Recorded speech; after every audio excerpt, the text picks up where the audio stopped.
नमस्कार दोस्तों, मैं Santosh Kumar Ojha from Ojha classes.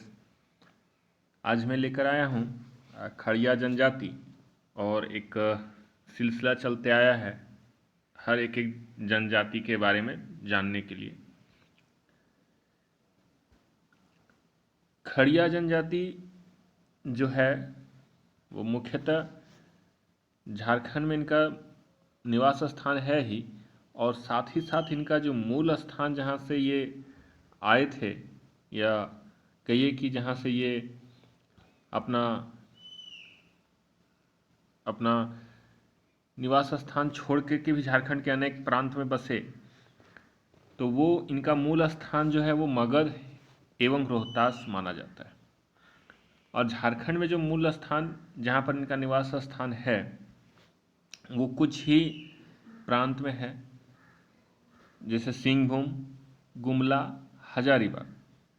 खड़िया जनजाति काफ़ी अभी विलुप्त के स्थान पर पहुंच चुका है, और ये जो प्रजाति है अभी प्रोटोस्टाइलॉइड की श्रेणी में रखा है इनको भी। और इनकी जो भाषा है वो खड़िया बोली जाती है। हर जनजाति की अपनी अपनी भाषा होती है, उसी तरह से खड़िया का जो मुख्य भाषा है वो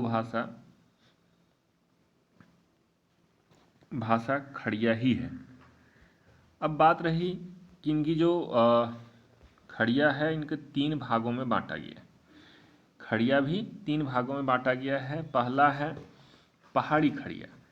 पहाड़ी खड़िया क्या होती है कि ये जंगल में कुछ ज़्यादा रहते हैं, जैसे गुफा हो गई, झरनों के किनारे रह करके ये अपने जीवन यापन करते हैं।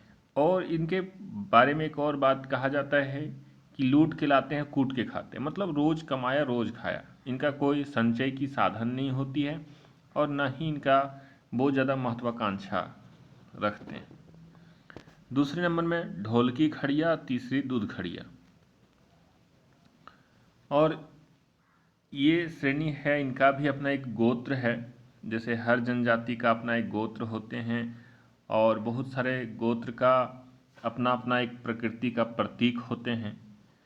तो सबसे मुख्य जो गोत्र है वो डुंगडुंग है, कीरो, फिर चाहो, टेसा, टोपनो, भूइयाँ, बिलूंग आदि। इतने सारे इनकी गोत्र हैं। और मुख्य गोत्र हम लोग जैसे जानते हैं कि बहुत सारे जनजाति का कोई भी जाति से संबंध रखते हैं, उनका एक अपना गोत्र होते हैं। और इनका जो विवाह संस्कार के रूप में देखा जाता है, हर लोगों का अलग अलग विवाह पद्धति होती है और उसका अलग अलग नाम है। जैसे पहला है उघरा उघरी पद्धति, ये सहपलायन का भी विवाह कहा जाता है। फिर है तविला, अपहरण करके, जैसे पुरातन काल में चलते आया है, चलता भी है कि अपहरण टाइप का। फिर डुक चोल की सगाई, इस टाइप का इनका अपना विवाह है। और जो बधू मूल्य दिया जाता है खासकर खड़िया जनजाति में, तो उनको पौन के नाम से जाना जाता है। ये पौन वधू मूल्य के नाम से जाना जाता है।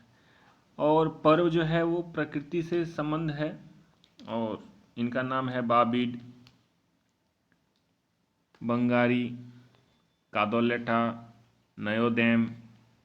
इस तरह से इनका अपना पर्व भी मनाते हैं ये।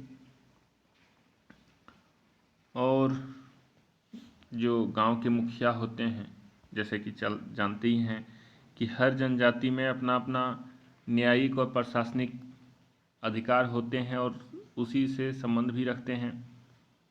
इनका जो गांव का मुखिया होता है वो प्रधान कहलाता है, और सहायक जो उनका होते हैं, प्रधान के जो सहायक होंगे वो नेगी कहलाते हैं। और 5 से 10 जो गांव होते हैं समूह, उसको डेक्लो सोहर कहा जाता है। तो आज तक के लिए हम लोग ने इतना सारा देखा, और वीडियो उम्मीद करते हैं अच्छा ही लगा होगा। तो इसी तरह हमारे अगले वीडियो को देखने के लिए हमारे से जुड़े रहिए, और अगर अभी तक सब्सक्राइब या बेल आइकन बटन नहीं दबाए हैं तो ज़रूर दबा लें, ताकि झारखंड से संबंधित जिस प्रकार का भी क्वेश्चंस हो और आगामी परीक्षा की जो तैयारियां हो वो आप तक पहुंचते रहे। धन्यवाद।